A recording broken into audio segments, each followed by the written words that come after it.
Yo, what's up? Welcome back to another episode of the SWAS College Football Saturday. We're into the postseason. Well, we're kind of into the postseason. We got the last regular season game here in the Army-Navy game, and then we got the first bowl game. South Alabama, Western Michigan. Let's do it. Welcome to the SWAS.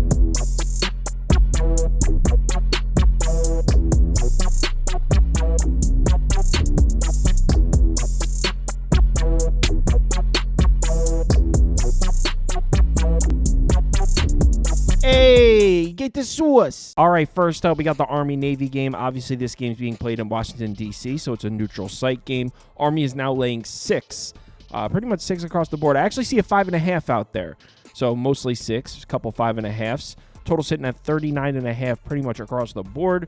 Take a look at the pie charts, and according to the data, action's coming in heavily on the Army side. Over 85% of the tickets, over 90% of the money.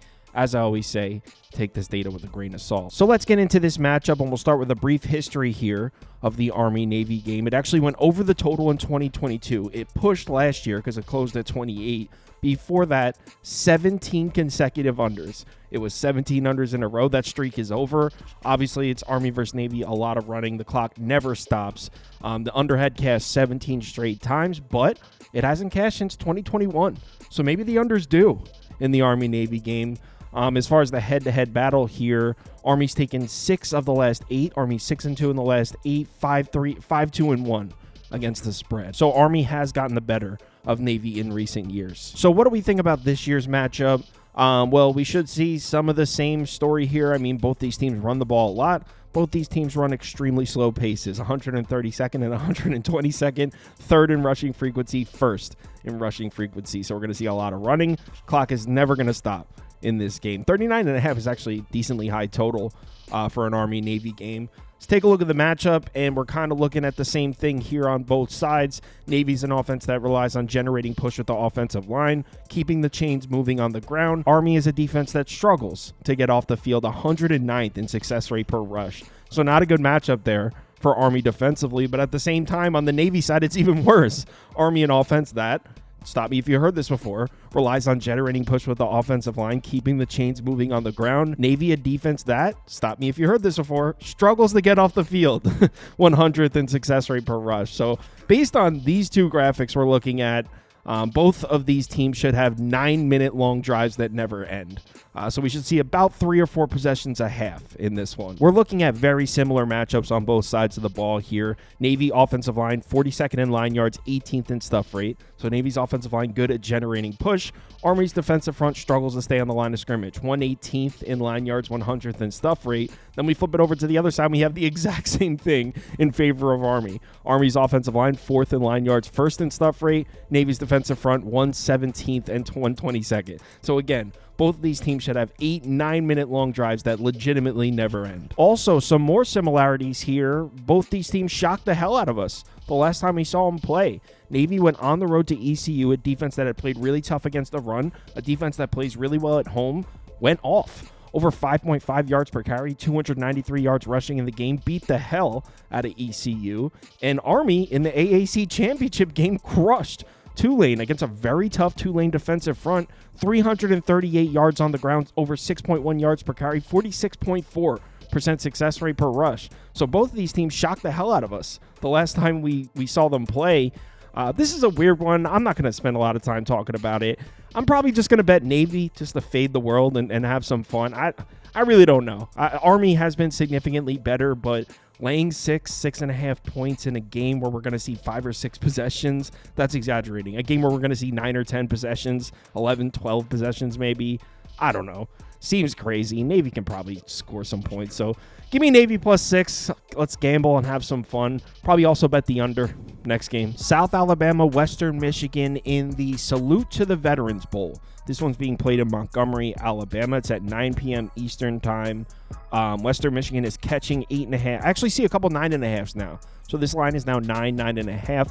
Total sitting at 57.5, pretty much across the board here. Let's take a quick look at the pie charts, and according to the data, Western Michigan's looking like a pretty public dog here. Over 75% of the tickets, over 85% of the money.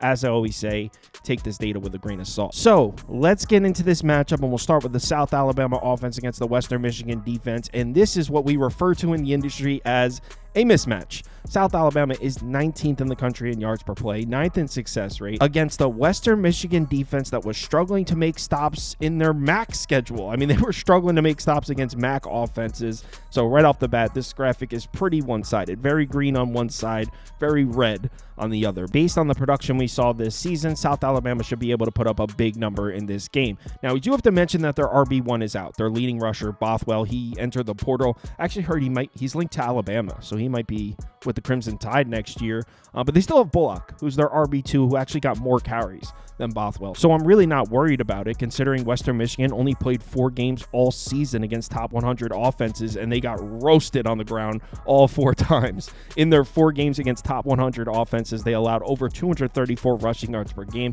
almost 6 yards per carry, success rate per rush over 55%.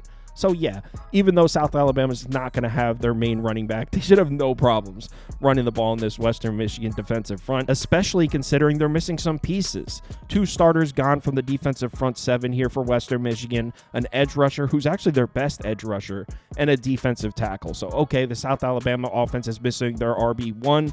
Western Michigan's defensive front is pretty terrible against the run, and they're missing pieces too. So South Alabama should be able to run the ball, no problems in this game. And quarterback Gio Lopez is going to be playing in this one. He's only a freshman, so he'll be out there. Had himself an outstanding freshman year, almost 2,600 yards passing, 8.2 yards per attempt, 17 touchdowns, 5 interceptions. And check this out. Gio Lopez was phenomenal when given a clean pocket this year. It's when he experienced some pressure. That's when he ran into some problems. Not only was this Western Michigan defense struggling to create pressure all year, 112th in pressure rate, 111th in sack rate, but they're also missing their best edge rusher. He entered the portal, so Gio Lopez should have plenty of time to throw in the pocket. He's been good as hell when given time in the pocket. Western Michigan's secondary isn't particularly good.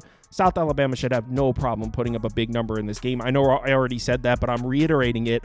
Also, the 3 times South Alabama played games this year against bottom 25 defenses, they averaged 33 points per game, over 51% success rate, almost 7 yards per play. So yeah, I mean, the weather's supposed to be fine in Montgomery, Alabama. This is a very favorable spot for South Alabama offensively.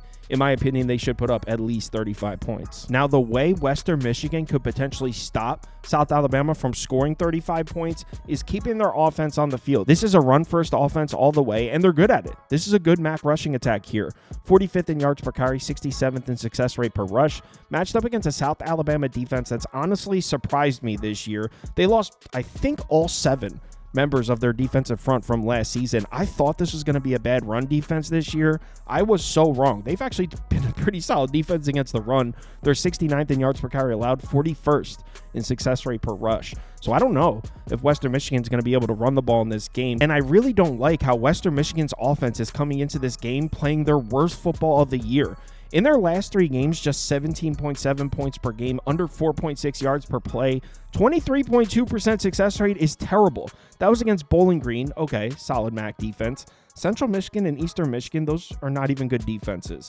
So Western Michigan's offense just fell off a cliff the last 3 games of the year. You can see in the 6 games before that, they were averaging almost 40 points per game. They were averaging over 6.6 yards per play. This was looking like one of the more dangerous offenses in the conference. Last few games, they look like absolute shit. A couple of those games against bad defenses. So I definitely don't like that. Western Michigan's offense is coming into this one with almost no momentum. And like I said, running the ball on South Alabama has not been easy this year. I took out the LSU game because obviously LSU went nuts on South Alabama. But if you look at their other 11 games, they're allowing under 3.9 yards per carry as a team, 38% success rate per rush. This is a pretty decent run defense here. Now, Hayden Wolf is definitely a respectable MAC quarterback. He's capable of making plays. Maybe a bit of a disappointing season overall. Not that he's been bad, but they kind of had high hopes for Hayden Wolf and the Western Michigan offense as a whole this year. So maybe a little bit of a disappointing season. But as a whole, they definitely have a quarterback capable capable of making throws, even though they are a run-first offense. Little worried about this, though. They're going to be without their leading receiver, Bosma, their tight end. He entered the transfer portal. 37 receptions, led the team.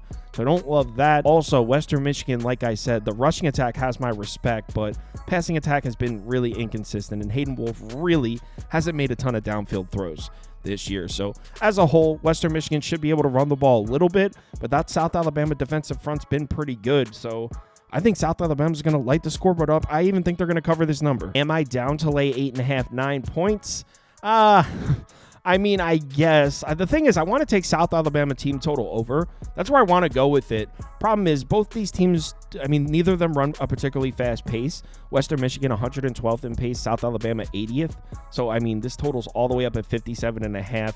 That means, quick math, South Alabama's team total over is going to be roughly 31.5, 32.5. That's a big number, especially when Western Michigan's going to be trying to hand the ball off and chew the clock. So, I don't think I can do that. I do think South Alabama is able to score relatively easily in this game, so give me South Alabama minus 8.5. These bowl games are a little crazy. If you're new to college football, please bet these responsibly. I mean, a lot of these is just me doing some gambling. I think South Alabama wins by 10 plus, so give me South Alabama minus 8.5 with a lean on South Alabama team total over. Live show, 11 a.m. Eastern time. It'll be me and Toast. We're going to go through the 2 college football games, a couple NBA games, a couple college basketball. It'll just be the 2 of us, so it'll be a light show. We'll just hop on, go through some bets. It won't be like the normal Saturday morning show. If you're able to make it, we'd love to see you in the comments. If you want to see what my top bets are, head over to KyleKirms.com and click on open bets. They're all listed there. Let's have ourselves a good one. Please remember to bet responsibly. Hit me up in the Discord if you need me.